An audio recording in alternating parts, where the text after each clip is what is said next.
Hello everybody. तो कैसी मेरे प्यारे दोस्तों, मैं तरुण शर्मा टीएस एकेडमी में आपका स्वागत करता हूं। हम पहले आपको पता होगा कि स्ट्रेटेजी क्या आती है कि हम यूथ कंपटीशन टाइम्स की आपको सीधे एमसीक्यू अपनी टीएस एकेडमी पे करा रहे हैं। बट मुझे काफ़ी दोस्तों का कमेंट ये आया है कि आप सर ऐसा कीजिए कि पहले हमें कॉन्सेप्ट कराइए देन क्वेश्चंस। इससे क्या होगा, हमारे कॉन्सेप्ट भी बिल्डअप होगा, देन क्वेश्चन की अप्रोच भी काफ़ी अच्छी लगेगी। इसलिए हम अब क्लास को थोड़ा सा स्ट्रेटेजी को चेंज करके हमने क्या किया है, पहले हम कॉन्सेप्ट कराएंगे, देन हम कराएंगे आपको क्या, क्वेश्चंस। इसमें हम सबसे पहले मोशन इन स्ट्रेट लाइन सरल रेखा में गति पे चैप्टर पे बात करेंगे, कॉन्सेप्ट पे, देन उसके यूथ कंपटीशन टाइम से या काफी अदर बुक से जिससे हो सकते हैं उससे हम आपके क्वेश्चन लगवा रहे होंगे, जिससे कि आपके एक्सपेक्टेड क्वेश्चन जो कि आपके पेपर में आने लायक है उनको भी हम कराएंगे इस क्लास के थ्रू। सबसे पहले हम गुरु पूर्णिमा के अवसर पर अपने गुरुदेव को याद करते हैं। जैसा कि आप सभी को पता है कि भाई कर्ता करे ना कर सके, गुरु करे सो होए, सात दीप नौखंड में गुरु से बड़ा ना कोई, बोलो गुरुदेव भगवान की जय। तो हम बात कर रहे हैं सबसे पहले किसके बारे में, मोशन इन स्ट्रेट लाइन के बारे में। इसमें मोशन को समझने से पहले हमें समझना पड़ेगा रेस्ट, मतलब कि किसको समझेंगे हम, विराम को। किसको समझने वाले हैं दोस्तों, विराम अवस्था को समझेंगे, विराम को। अब विराम को क्यों समझने वाले हैं, कोई भी बॉडी अगर अपनी पोजीशन को टाइम के रिस्पेक्ट में चेंज नहीं करती है, अगर कोई भी वस्तु अपनी स्थिति को समय के सापेक्ष परिवर्तन नहीं करती है, तो वस्तु किस में होती है, रेस्ट में। जैसे ये हम पर रिमोट रखा हुआ है, हमने अपने टेबल पर रख दिया डेस्क पर अपने सामने, और मैं यहाँ पे रख करके इसको भूल गया, मैं परसों आता हूँ, कल भी छोड़ो परसों आता हूँ, क्या ये यहाँ से अपनी जगह से हिलेगा, नहीं हिलने वाला ना। इसका मतलब ये किस में है, रेस्ट में। टाइम तो चेंज हो गया, टाइम तो बदल गया। आज आपका है 29 जुलाई, 31 जुलाई हो जाएगा, पर क्या इसके पोजीशन में कोई चेंज आएगा, नहीं। इसका मतलब ये टाइम के रिस्पेक्ट में विराम अवस्था में है। ऐसे ही अगर बॉडी की देखो, if the position of an object does not change with respect to surrounding over the time, over the period of time, it is known as rest. तो रेस्ट में होने की कंडीशन क्या है कि बॉडी का टाइम के रेस्पेक्ट में पोजीशन को चेंज ना करना। अगर बॉडी टाइम के रेस्पेक्ट में पोजीशन को चेंज नहीं करेगी तो वो किस में होगी, हमारी रेस्ट में होगी। सेम ऐसे ही मोशन की बात करेंगे तो बॉडी मोशन में कब आने वाली है दोस्तों, कि टाइम के रेस्पेक्ट में अपनी पोजीशन को चेंज करेगी तो वो किस में आ जाएगी, हमारी मोशन में आ जाएगी। इन दोनों को, मोशन और रेस्ट दोनों ही एब्सोल्यूट नहीं है, या तो रेस्ट हो या मोशन हो, ये दोनों ही क्या नहीं है, एब्सोल्यूट नहीं है। हिंदी में बोले तो निरपेक्ष नहीं है, किसी ना किसी के सापेक्ष होंगे। मतलब जो बॉडी रेस्ट में वो किसी और के लिए मोशन में हो सकती है, जो बॉडी मोशन में वो रेस्ट में हो सकती है। इस चीज को, इस पहली को समझेंगे हम फ्रेम ऑफ रेफरेंस, निर्देश तंत्र के द्वारा। निर्देश तंत्र के द्वारा इस बात को हम समझ रहे होंगे। कैसे समझेंगे, पहले इस बात को समझो आप। निर्देश तंत्र किसको कहते हैं, किसी भी निश्चित बिंदु के सापेक्ष, किसी भी फिक्स पॉइंट के रेस्पेक्ट में किसी भी वस्तु या बॉडी की पोजीशन को बताने वाली तंत्र को, सिस्टम को हम क्या कहते हैं, निर्देश तंत्र। तो हम क्या कह सकते हैं, वह तंत्र इसमें निश्चित बिंदु के सापेक्ष वस्तु की स्थिति का वर्णन करते हैं, निर्देश तंत्र कहलाता है। The system in which we describe the position of an object with respect to the fixed point is known as what, निर्देश तंत्र, फ्रेम ऑफ रेफरेंस। तो फ्रेम ऑफ रेफरेंस क्या होता है, एक पर्टिकुलर सिस्टम है जिसमें हम एक पर्टिकुलर फिक्स पॉइंट के रिस्पेक्ट में वस्तु की पोजीशन को बताते हैं। जैसे मैं और मेरा फ्रेंड संजय दोनों ही ट्रेन में ट्रेवल कर रहे हैं भारत से मथुरा के लिए। अब हमारी ट्रेन की स्पीड है भाई 80 किलोमीटर पर आवर। कितनी है, 80 किलोमीटर पर आवर। मैं और मेरा फ्रेंड दोनों ही ट्रेन के डिब्बे में आमने सामने की सीटों पे बैठे हुए हैं। अच्छा, क्या मुझे संजय मोशन में दिखाई देगा या संजय को मैं मोशन में दिखाई दूंगा, क्योंकि हम तो एक साथ हैं। अगर ट्रेन चल रही होगी छुक छुक छुक छुक छुक छुक छुक छुक छुक छुक छुक छुक छुक छुक छुक छुक, तो किस हिसाब से चलेगी वो, 80 किलोमीटर पर आवर से। मैं भी 80 किलोमीटर पर आवर से ट्रेन के साथ चल रहा हूँ, संजय भी ट्रेन के साथ ही चल रहा है। हम दोनों एक दूसरे के रेस्पेक्ट में किस में दिखाई देंगे, रेस्ट में, क्योंकि हम दोनों का फ्रेम ऑफ रेफरेंस क्या है, ट्रेन, और ट्रेन गति कर रही है और ट्रेन के साथ हम भी गति कर रहे हैं, इसलिए हम दोनों एक दूसरे के रेस्पेक्ट में किसमें, रेस्ट में। पर मेरा बाहर खड़ा हुआ एक फ्रेंड सुमित, अब वो क्या देखता है कि भाई हम दोनों मथुरा जा रहे हैं वृंदावन घूमने के लिए, तो वो कहता है और राधे राधे, बहुत बढ़िया, घूम के आओ, मुझे तो कहीं ना है। तो क्या होगा, स्मिथ को क्या दिखाई देगा कि हम दोनों किसमें हैं, मोशन में हैं, हम दोनों किसमें हैं, मोशन में। अब देखा फ्रेम ऑफ रेफरेंस का, उसके लिए फ्रेम ऑफ रेफरेंस क्या था, अर्थ, जिसमें वो खड़ा है। कौन खड़ा है, सुमित खड़ा है। हमारे लिए फ्रेम ऑफ रेफरेंस क्या है, ट्रेन। किस किस के लिए, मेरे लिए, तरुण एंड संजय के लिए। तो हम दोनों एक ही ट्रेन में, एक ही फ्रेम ऑफ रेफरेंस में, तो हम दोनों एक दूसरे को दिखाई देंगे रेस्ट में। पर सुमित क्योंकि अर्थ पे खड़ा है और ट्रेन चल रही है 80 किलोमीटर पर आवर से, तो इसको हम और हमको ये मोशन में दिखाई देगा। आप कभी भी ट्रेन में बैठकर सफर करना, अगर आप किसी पेड़ को पर्टिकुलर को टारगेट कर रहे हो, ट्रेन चल रही है, तो आपको ऐसा लगेगा ट्रेन आगे नहीं जा रही, पेड़ पीछे जा रहा है। हमें लगेगा कि पेड़ गति कर रहा है और पेड़ को लगेगा कि हम गति कर रहे हैं। तो सेम ऐसा ही है, फ्रेम ऑफ रेफरेंस कुछ अजीब और बहुत बढ़िया सा, बहुत अच्छा सा टॉपिक, फ्रेम ऑफ रेफरेंस, जिसमें हम वस्तु की स्थिति का वर्णन करते हैं कि वस्तु मोशन में है, ये रेस्ट में है। और फ्रेम ऑफ रेफरेंस चेंज होने पर वस्तु की स्टेट, मतलब मोशन और रेस्ट को भी चेंज होना पड़ता है। जैसे मैं और आप दोनों एक ब्रेंच पे बैठे हुए हैं अर्थ पर, हम दोनों एक दूसरे के रिस्पेक्ट में क्या है, रेस्ट में। पर हम इसी बात को अर्थ के बाहर से देखेंगे तो हम दोनों क्या कर रहे हैं, घूम रहे हैं अर्थ के साथ।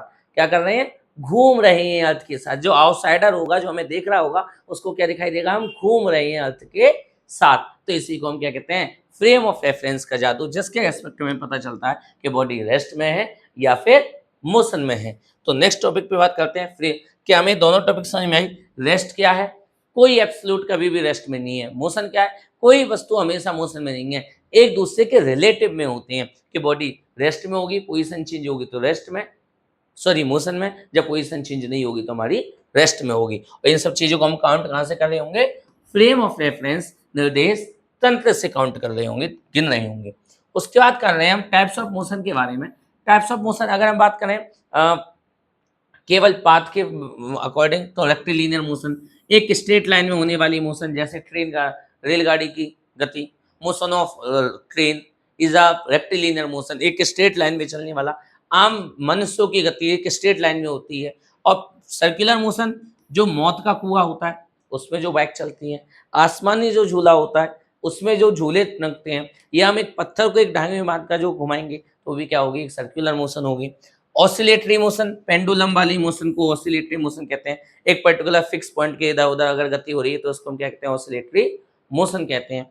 तो ये तो बात होगी हमारी पाथ फॉलोड के अकॉर्डिंग। अब मेन टॉपिक यहाँ से स्टार्ट हुए हैं। अभी तक तो वो थे जिनसे क्वेश्चन बनने की बहुत ही कम चांसेस है। हाँ, फ्रेम ऑफ रेफरेंस से बन जाता है कि 5 फ्रेम ऑफ रेफरेंस क्या होता है, इसमें हम किसका वर्णन करते हैं, कथन और कांड भी बन सकते हैं उससे। अब हम बात कर रहे हैं डिस्टेंस के लिए। डिस्टेंस क्या होती है, total distance covered by a particle, किसी कण द्वारा तय किए गए पथ की कुल लंबाई को हम क्या कहते हैं, डिस्टेंस कहते हैं। डिस्टेंस की डिस्टेंस क्या है, पहली बात तो जितनी दूरी चलोगे उसको डिस्टेंस कहते हैं, जितनी पथ की लंबाई को तय करोगे उसको डिस्टेंस कहने वाले हैं, दूरी। इसका मात्रक क्या होता है, इसका मात्रक क्या होता है, मीटर होता है। मात्रक क्या होता है, मीटर। क्वांटिटी मतलब राशि कैसी है, ये राशि कैसी होती है, आदेश होती है, क्योंकि ऑलवेज जुड़ती है।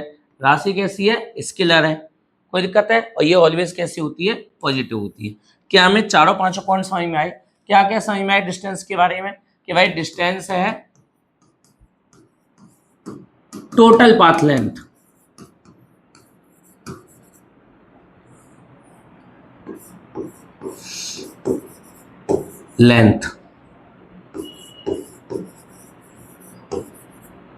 यूनिट क्या होती है इसकी, यूनिट होती है मीटर।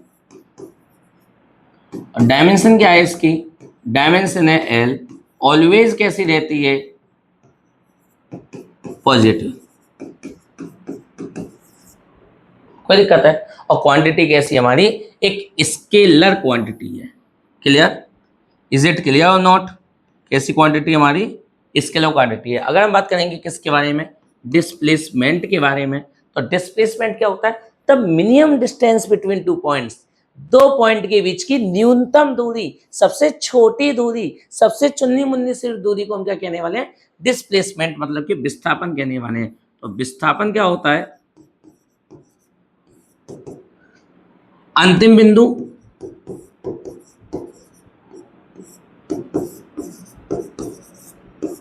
माइनस प्रारंभिक बिंदु।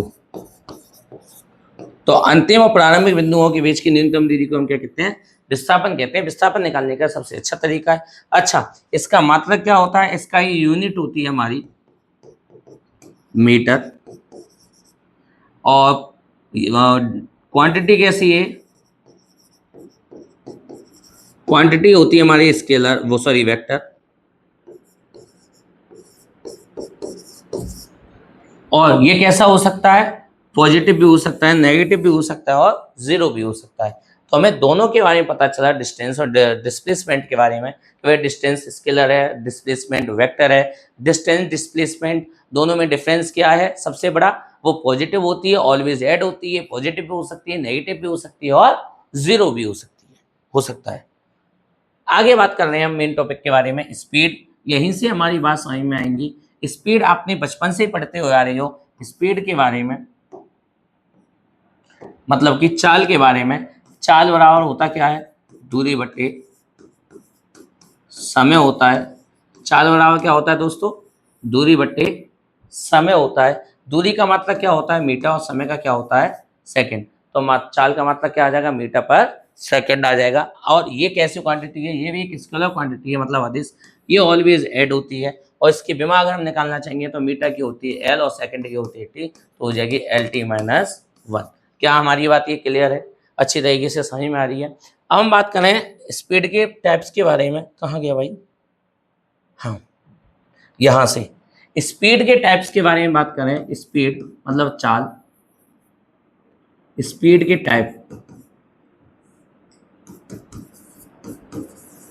Types of speed. तो पहली होती है एक समान चाल।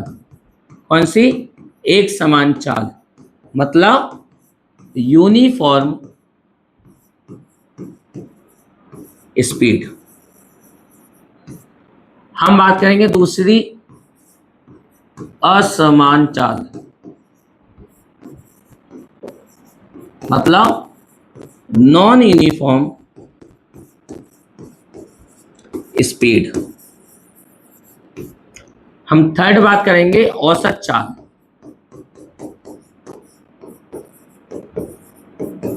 Average speed.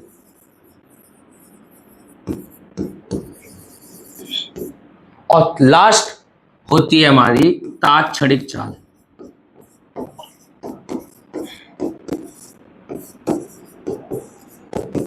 इंस्टेंटेनियस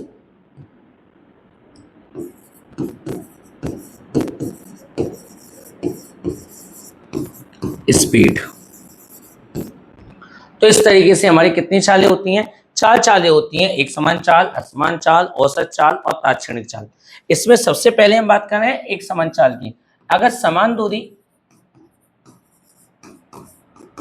समान समय में तय हो, किसमें, समान समय में, तो एक समान चाल। और समान दूरी असमान समय में तय हो तो असमान चाल। औसत चाल का हमने फॉर्मूला आपको लिखवाया है, क्या होता है, कुल दूरी, क्या होता है,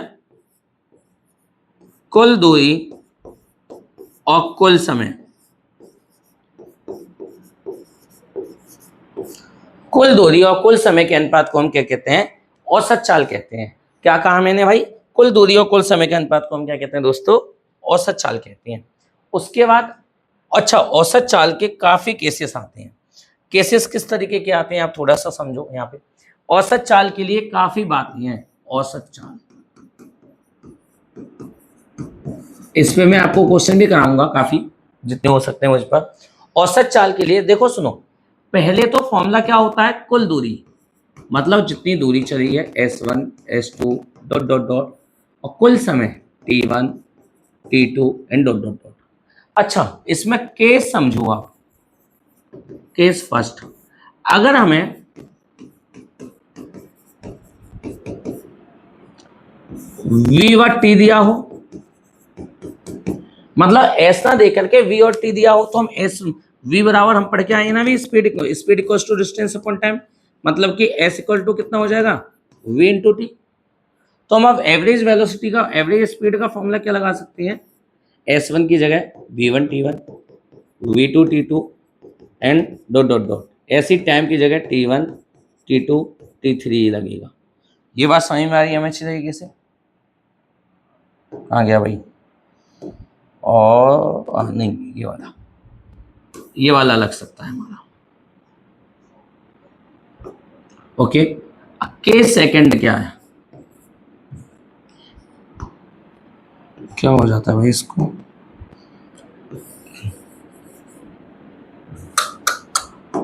हो क्या रहा है, केस सेकंड। केस सेकंड क्या कहता है, अगर हमें s तो दिया हो और v दिया हो तो, अब टाइम का फॉर्मूला लगा देंगे s अपन v से, तो हमारा एवरेज स्पीड कितनी हो जाएगी बताना मुझे, s1 plus s2 plus dot dot dot, time की जगह क्या लिख सकते हैं हम, s1 upon v1 plus s2 upon v2 plus dot dot dot. क्या बात समझ में आ रही है? ओके, आ रही है तो हम आगे के लिए बात करेंगे।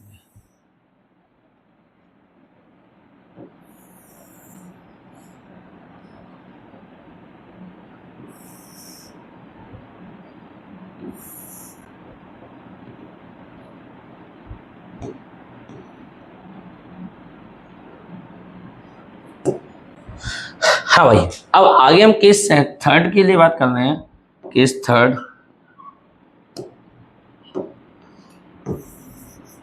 केस थर्ड, जब समान दूरी तय हो, असमान चाल, असमान चाल कौन कौन सी हो सकती है, v1 एंड v2 से तय हो, तो हम फॉर्मूला लगा सकते हैं v average equals to v1 v2 upon v1 plus v2। ये बहुत अच्छा है, इस पे हम स्टार भी लगाएंगे और समझेंगे भी कि क्या है। सुनो, समान दूरी कैसे तय होगी, जैसे राहुल घर से स्कूल गया, स्कूल से घर आया, समान दूरी तय हो रही है। राम अलीगढ़ से हाथरस आया, हाथरस से अलीगढ़ गया, समान दूरी तय हो रही है। एक और कॉन्सेप्ट बनता है, अगर राम ने पूरी यात्रा की आधी दूरी, मतलब 100 किलोमीटर दूरी थी, 50 किलोमीटर v1 चाल से, अगली 50 किलोमीटर v2 चाल से, तो यहाँ पे 3 केस बन जाते हैं औसत चाल में समान दूरी के।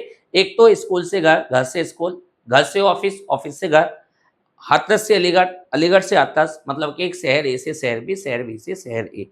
सेम ऐसा ही यात्रा की आधी दूरी अलग चाल से, यात्रा की आधी दूरी अलग चाल से, तो इसको हम क्या कहते हैं, औसत चाल के केस, जिसमें हम ये वाला फॉर्मूला लगाते हैं 2v1 v2 अपन v1 प्लस v2।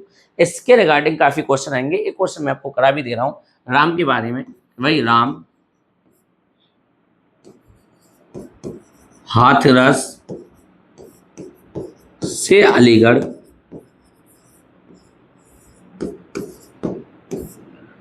40 किलोमीटर प्रति घंटे की चाल से जाता है और 30 किलोमीटर प्रति घंटे की चाल से वापस आता है।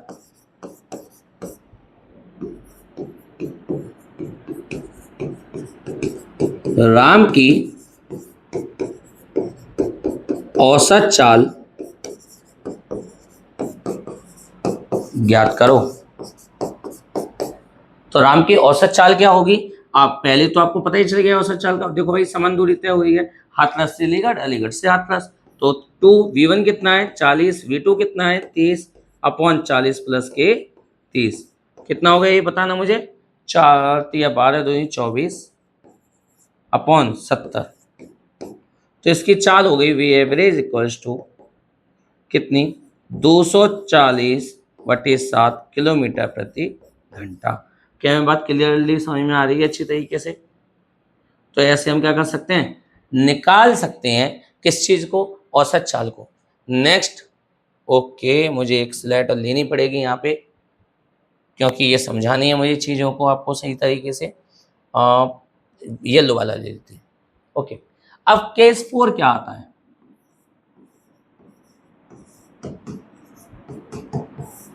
केस 4 है जब वस्तु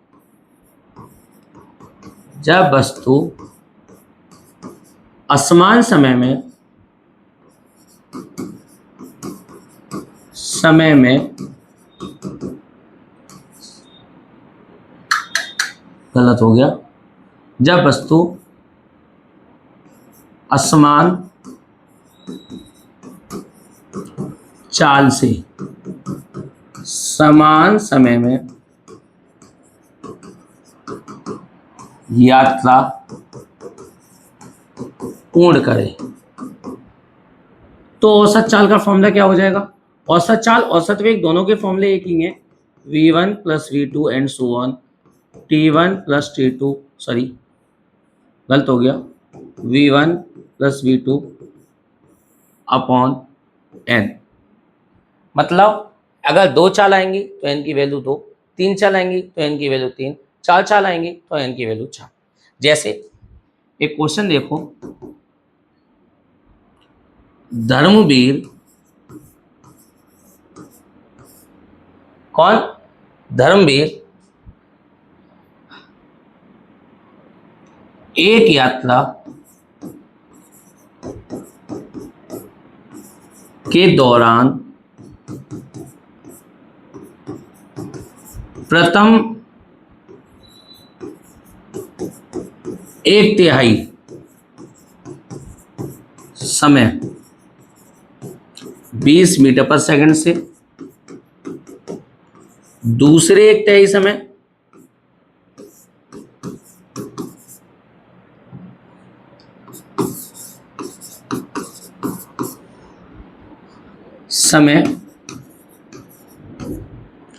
40 मीटर पर सेकंड से, व शेष समय 60 मीटर पर सेकंड से यात्रा पूर्ण करे तो उसकी औसत चाल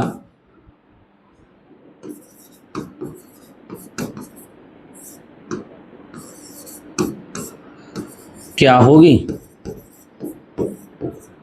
क्या दोस्तों में समझ में आई कि एक धर्मवीर है जो कि यात्रा पूर्ण कर रहा है, उसकी औसत चाल इतनी इस तरीके से चल रहा है। ओके, देख लेते हैं इसके सॉल्यूशन को हम आप सभी के सामने। व्हाइट वाले ले लो। सुनो, टोटल टाइम कितना दे रखा है? पहला 1/3, मतलब 3 समय उसमें से एक चल गया, फिर अब कितना चल, 3 में से एक चल गया तो कितना बचा? तो फिर दोबारा से चला है 1 3, तो कितना हो गया? सुनो, 3 समय था, 2 चल गया, अब कितना बचा होगा लास्ट में? समय 1 बचा होगा, तो शेष समय कितना बचा? 1/3।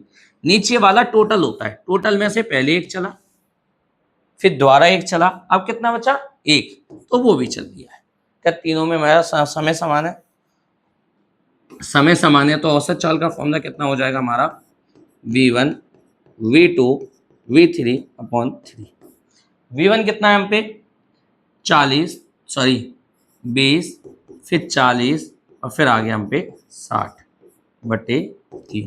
ये हो गया टोटल 120/3, और 120/3 कितना होता है? 4 3 चौक 12 40 मीटर पर सेकंड की चाल से उसकी औसत चाल रही होगी। ओके, अब नेक्स्ट टॉपिक पे हम इसी पे बात कर लेते हैं, यहीं पे ही तात्क्षणिक चाल के बारे में। तात्क्षणिक चाल हम कहेंगे इंस्टेंटेनियस स्पीड, इंस्टेंटेनियस स्पीड। कोई पर्टिकुलर इंस्टेंट पे वस्तु की जो स्पीड होती है, बॉडी की जो स्पीड होती है, उसकी को कहते हैं हम इंस्टेंटेनियस स्पीड। तो हम क्या कह सकते हैं, at a particular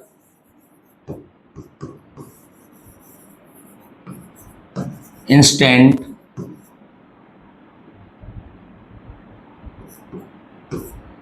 delta t tends to 0. At a particular instant,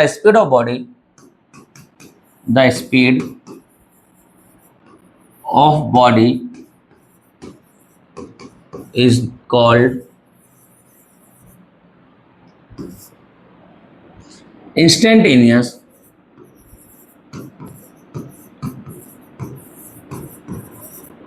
speed.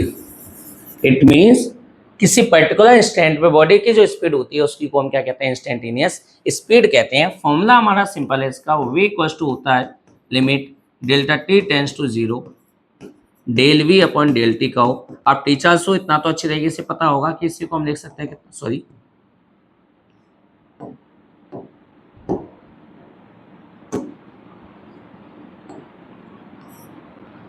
Del X upon del T, इसी को हम लिख सकते हैं D X upon D T. मतलब डिस्टेंस का अगर हम एक बार डिफरेंशिएशन कर दें, डिस्टेंस का एक बार हम डिफरेंशिएशन कर दें तो वेलोसिटी आ जाएगी। यहीं पे हम एक्स की वैल्यू निकालेंगे तो कितना आ जाएगा, वी डी टी आ जाएगा। और कहाँ से, टाइम t1 से लेके t2 तक। ये दोनों हम फॉर्मूले याद रखेंगे और आगे हमें ये काम देंगे भी। ओके, हमारा क्या टॉपिक चल रहा था, इस पे दोबारा से लौट के आते हैं। हम चल रहे थे यहाँ पर औसत चाल पे। औसत चाल के हम पे जितने भी टॉपिक हो सकते थे, 4 केसेस हैं, चारों केसेस को हमने डिस्कस किया। अब चलते हैं आगे केस के बारे में जिसका नाम है वेलोसिटी।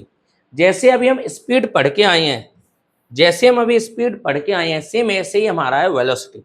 आप समझिए, स्पीड का फॉर्मूला तो होता है distance upon time,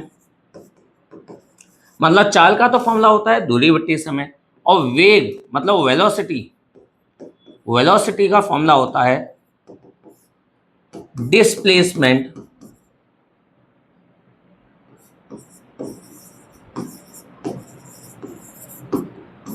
upon time. मतलब चाल और आवर होता है विस्थापन बटे समय।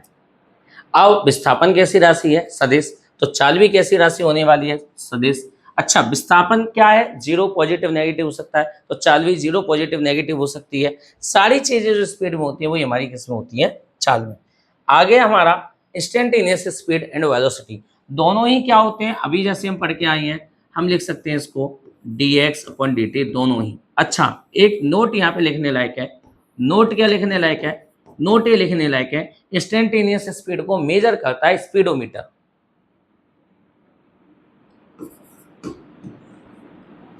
Instantaneous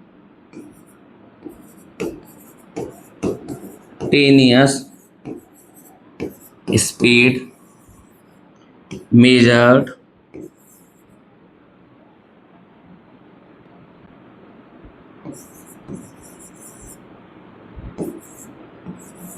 by speedometer.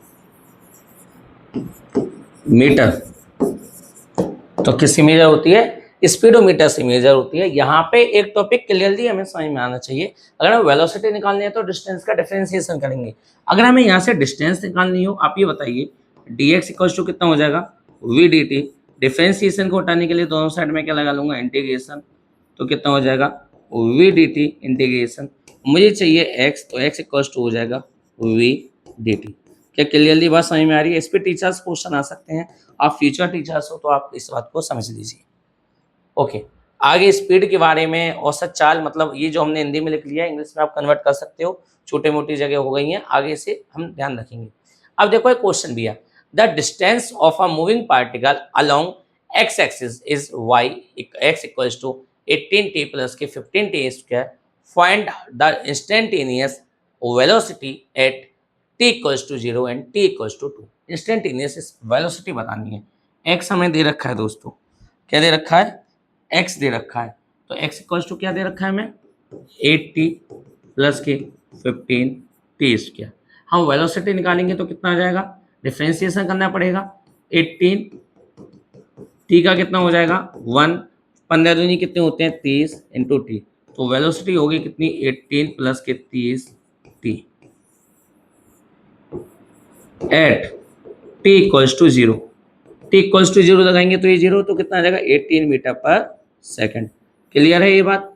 अगर हम एट कहेंगे T equals to 2, V equals to कितना हो जाएगा 18 प्लस के 30 इंटू 2, ये हो जाएगा 18 प्लस के 60, कितना हो जाएगा 78 मीटर पर सेकेंड। क्या हमें बात समझ में आ रही है? क्या हमें क्लियरली बात समझ में आ रही है अच्छे तरीके से? ओके। आगे क्या कहा है, if the instantaneous displacement of a particle is 20t square I cap plus के 3t J cap, then find out the instantaneous speed of the particle. Again वही बात है यार, कोई अलग नहीं है क्वेश्चन कि भाई हमें x दे रखा है 2t square I cap plus के 3t जे कैप, हमें चाहिए v इक्वल्स टू होता है dx अपॉन dt। तो कितना हो जाएगा ये 4t आई कैप प्लस के 3 जे कैप। तो हमें बात समझ में आ रही है अच्छी तरीके से आ रही है। तो दोस्तों अब हमने देखो आज हमने अभी इतना कर लिया है और आगे को करेंगे हम नेक्स्ट सेक्शन के अंदर।